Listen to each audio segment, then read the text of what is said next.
there is no reason to ponder a healthy heart. The problem arises when the heart is sick. It is no different in the case of addiction. There is no reason to ponder a healthy addiction. At least it would seem this kind of addiction does not confront us with a problem. What then is addiction? Men have told us that it is a kind of dependency, which thing we don't deny, but let us posit this. Addiction is first and foremost a problem. That is to say, we are not concerned with healthy addiction, but with destructive addiction. Even here, we see the beginning of a solution to the problem. My dear friends, addiction is not an attribute which is bad in itself, which means the addict can exchange one addiction for another addiction. He can trade the destructive form for a more productive form. But this is simply getting ahead of ourselves. We begin then with the question of identity. Is it possible that the problem of addiction is bound up with the problem of identity? We classify a person as a certain thing. We attach a categorical label, and then we assign a host of nefarious properties to that label. Or what is worse, we classify ourselves. We assign ourselves a certain identity, and yet we are not critical about our classification. Do we really know how to view ourselves? The addict is one who dictates his identity in such a way that he is condemned by the very thing he dictates. And yet, there is no counterfactual thinking applied to his classification. We say, she is an addict. He is an addict. And by this, we mean a very specific thing. We mean something negative. The label does not seem to be a mark of virtue. We all know that addicts are terrible people. We all know they cannot be trusted. They are the refuse of the earth, degenerates and vagabonds. To be an addict is to be lower than a criminal. The thief can always refer to the junkie and thereby distinguish himself as a superior man. We have dehumanized the addict, just like we have dehumanized the mentally ill. And what is the point of this demonization? Is this supposed to make us feel better? Nay, not only this, but we want to excuse ourselves from having to deal with the problem. We place this problem on the addict's shoulders and label it a defect in character. This is his problem in such a way that he is guilty. This is his problem in such a way that he is defective. This is his problem in such a way that he sidesteps responsibility. For every intelligent person knows addiction is a matter of responsibility. And if he fails to meet a set criteria of cultural productivity, he is outcast and labeled as a villain. Not merely a genetic invalid, but an invalid by choice, a moral and incompetent reprobate. We might say the addict deserves the sorrow he gets. But does this really help? Does this really solve the problem? It is interesting that we think this problem belongs to someone else, when we are all bound up in the same machine. Civilization, by definition, has to do with the stability of the whole. If we refuse to deal with the addict, which is to say, if we operate according to a certain archaic narrative, we will only end up alienating the addict. We will only end up making the problem worse. The man who is only concerned for himself is not concerned for civilization. And yet, he fails to see that his quality of life is contingent on the stability of the whole. But there is another, more important reason why we shouldn't demonize the addict. And that is because of the identity of the addict himself. Who are these people? The man or woman who is smitten by this thing represents our family and friends. We must stop thinking of the addict as a stranger and start thinking of the addict as a friend. Here we find our brothers. Here we find our sisters. We find our mothers and fathers. We find the face of our beloved children. And to demonize these people, even if they are not the people we know, is to demonize someone else's family and friends. She is the mother of a child that loves her. He is the child of a father that he has desperately tried to reach. I submit to you, if we would solve the problem of addiction, then we must grow beyond demonizing the addict. If we would solve this problem, then we must not think of addiction as a failure on the part of the addict, as a simple failure to exercise his will. For addiction is more than this. It is sophisticated and complex. And what do we mean when we say sophisticated and complex? We mean something biological. We mean addiction is almost like an external entity imposing itself on the individual, forcing the person to commit an act which is contrary to the person's will. We say this because of the power of addiction itself. For it has the ability to cause the individual to repeat something which is harmful. Not one time, so that the lesson of life has been learned, but over and over again unto the finality of death. We might call this force the genetic demon. If we could observe an individual's life from start to finish, from birth to death, we might see that he or she possessed certain attributes which could be defined as invincible. Between point A and point Z, we find the content of a man's life. If a man has the attribute of addiction at some point along this line, and if he retains this addiction unto death, then we can call this an invincible attribute. We can say he has an invincible addiction. No matter what he did, he retained his addiction.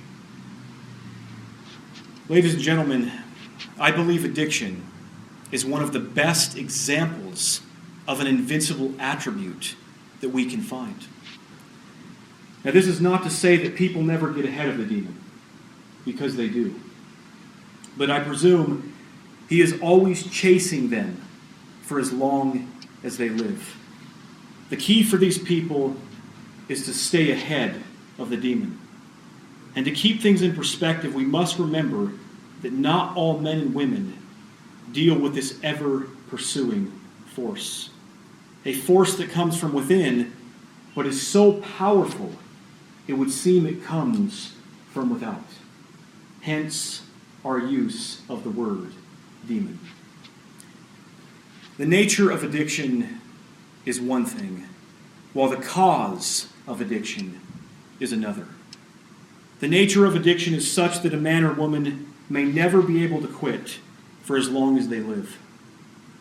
Indeed, has this not been proven? What do we make of the man or woman who has been through treatment time and time again, but is unable to quit? What do we make of the man or woman whose body is sick, even decaying, and yet they refuse to quit, which is to say, they cannot quit. Have these people not refuted the success of our systems? But at this point, we as society must make a choice. We must decide how we will deal with a man or woman who appears to be smitten by an invincible thing, which is a bearing on the nature of our own civility. The man or woman who falls through the cracks of our procedures. Indeed, I submit that this is not hypothetical. For in some geographies, we've already affirmed this invincibility, and that is why we continue to help people even though they are not able to quit. We seek to treat them as struggling human beings, men and women who are fatally sick, not monsters, but our own brothers and sisters and children. Though our friend will not recover from his illness, which by every stretch of the term appears to be terminal, we bring him soup and blankets for his bed. We recognize that his disease may never go away, even as many men and women will be dependent until they die. So far from adding to their misery, we simply seek to increase their comfort. For in some cases, the diagnosis of this thing is fatal. There are times when it is futile to pursue a cure. The cancer is simply too great. And in these times, we must shift our emphasis to that of comfort. We seek to increase the quality of life they have left. And what if we did not demonize the person? Would addiction still have the same catastrophic effect, most specifically as it relates to the voice of the mind? To villainize the addict is simply to increase his misery. In this case, society affirms his insecurity. And the only way he can escape from his condemning thoughts, which are confirmed by his peers, is to alter his mind. The addict's image of himself is vital to the longevity of the power of the demon. For the demon can feed off the individual's own negativity. How many times does the addict tell himself he is worse than useless, that he is so much less than his peers? And this is affirmed every time he is abused in the context of society. This is not helping the problem. The most ignorant solution is usually that of violence, which usually serves to manifest that there was never a comprehension of the problem in the first place. Does an addict have a problem with herself or with the demon? Are the demon and the addict the same thing? I submit the addict has a problem with herself that is utilized and exploited by the demon. But the addict is not her addiction. I submit that this is something imposed from without, although it is essentially contained within. But how can something be both imposed from without and imposed from within at the same time? The answer here is that the without refers to the force of the thing, while the within identifies the specific location. We might liken addiction to color blindness. No matter how hard we want to see blue as blue, or green as green, if we are colorblind, we may always and forever see blue as green and green as blue. This ultimately has to do with genetics. It is a defect in our physical nature. We are fighting a war against a biological machine. Of course, If this is the case, then science can indeed offer hope. At least this should not be minimized. If addiction is a genetic problem, and science addresses the genetics of this problem, then science can offer hope to those with this disease. Perhaps the answer to one who is desperate to quit when he or she is looking for the next step, or the first step, or the right step, is the answer of science. Now, we are not advocating the absolute use of medicine. We are merely suggesting a contrast between the severity of the problem and the severity of the solution. Is the preventative medication more severe than the addiction itself? Which is to say, are the effects of the medication more severe than the effects of the addiction? Between the two, where lies the greater risk? We only suggest this as a viable and intelligent option, but ultimately the individual must decide for herself. If we accept the premise that addiction is genetic, a kind of physical ailment, then why not try to attack it at the level of its occurrence? At least, given the premise of our physical nature, this seems to make sense. But what of this problem with the self? Of the demon that comes from within? What is the essence of the desire to partake in the substance? The answer here is very simple. It makes one feel better. But the key word here, the vital attribute, is the attribute of feeling. Is it fair to say that the addict is motivated and inspired by feeling? Is it fair to say that addiction is not a rational choice? My dear friends, this ought to come as a revelation because it stands as a refining of the problem, which means, all things considered, we may be better suited to treat the problem. For a greater identity of the problem means we can be more direct when treating the problem. If addiction is not a rational choice, then we are fools to hold the addict accountable to a standard of reason. We might ask why Socrates keeps returning to his bottle of wine when the negative effects seem to outweigh the positive gain. This makes no sense. The man is positively stupid, we say. Not so fast. His choice was not rational to begin with. If we will deal with the problem of addiction, then we must confront this idea of feeling. We must deal with it on its own terms. If we seek to hold the addict accountable to a rational standard, when the ontological nature of addiction itself is not rational, we will most likely end by alienating the addict. We will most likely end by abusing the addict. And the justification for our abuse will be his failure to cohere to our standards, our rational expectations. By demanding that the addict meet a specific set of criteria, we simply prove we are ignorant of the nature of addiction itself. We do not comprehend the power of the demon when it comes to controlling the will. To resolve the issue by claiming that the addict is incompetent or lazy is to exercise a form of cognitive dissonance in order to make ourselves feel better about a problem we could not solve. Our theories failed, and as such, the fault must lie with the addict. For God knows it cannot be a defect in our theory.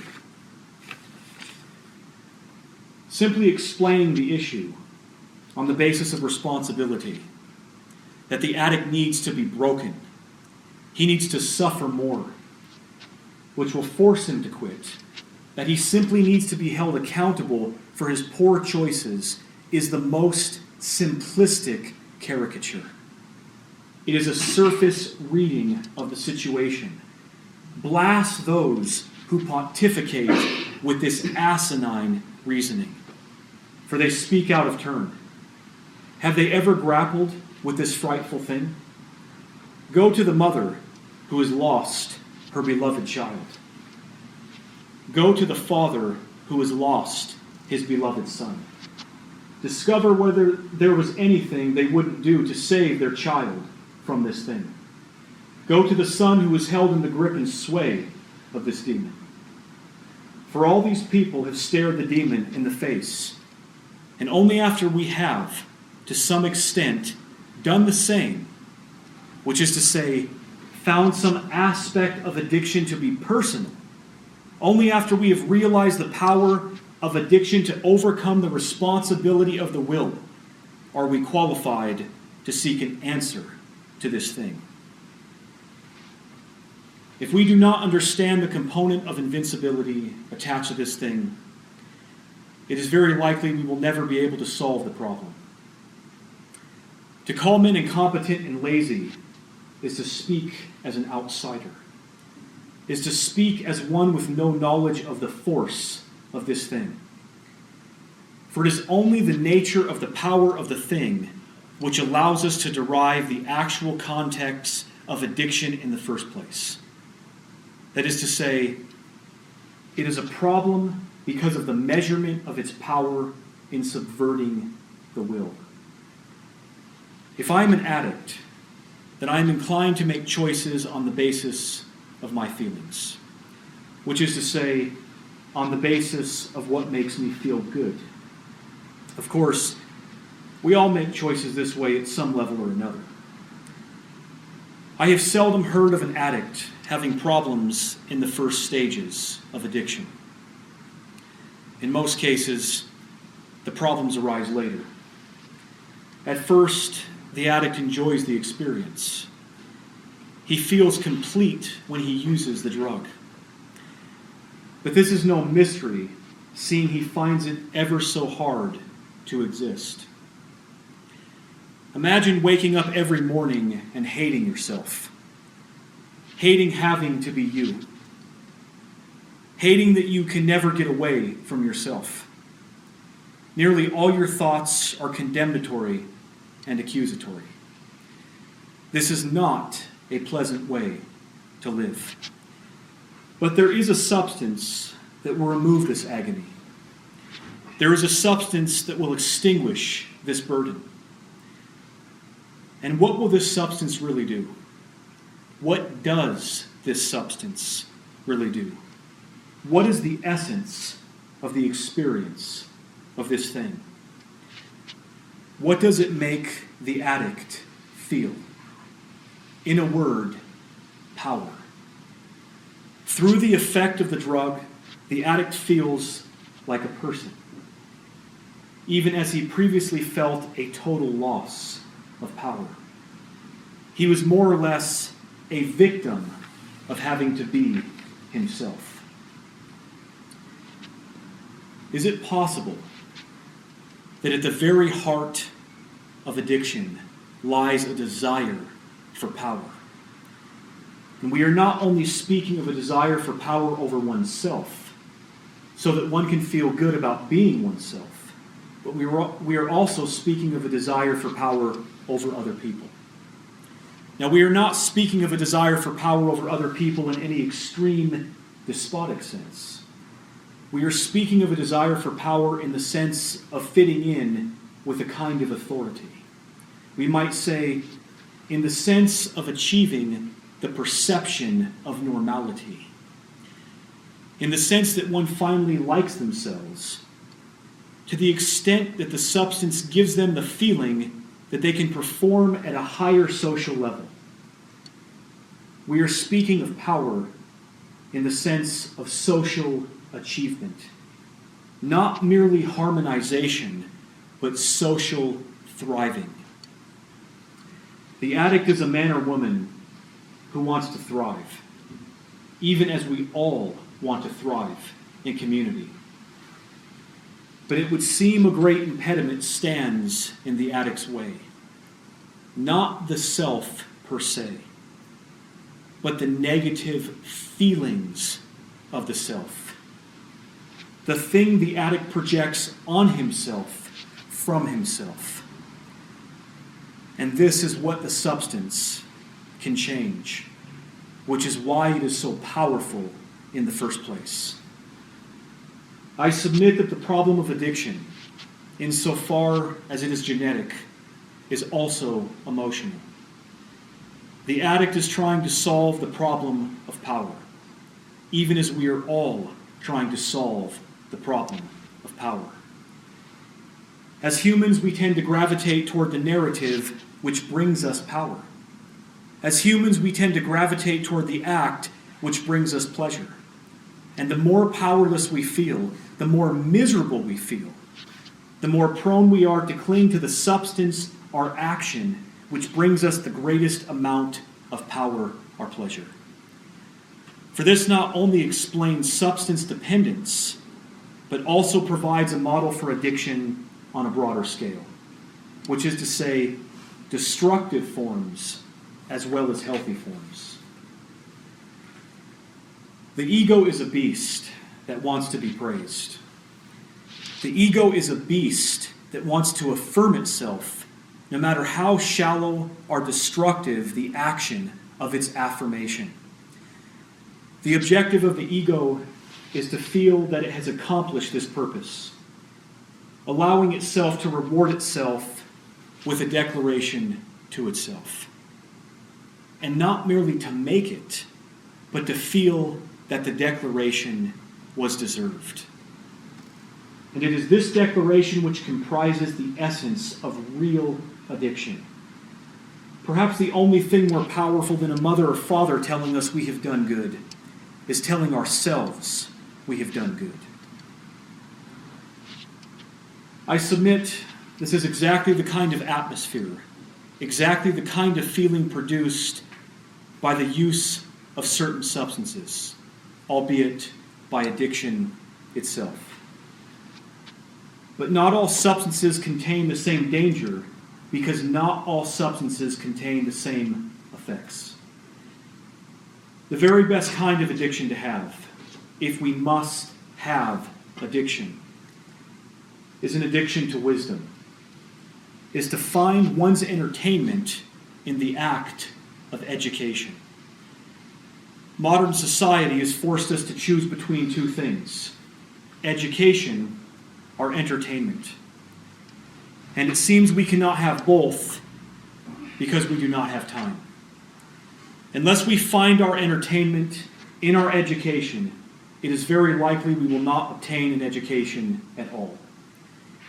Which is not to dismiss the choice of entertainment, which can certainly be a legitimate form of happiness, but the very best scenario, which is possibly a strategy of wisdom, is to find one's happiness in the pursuit of one's education.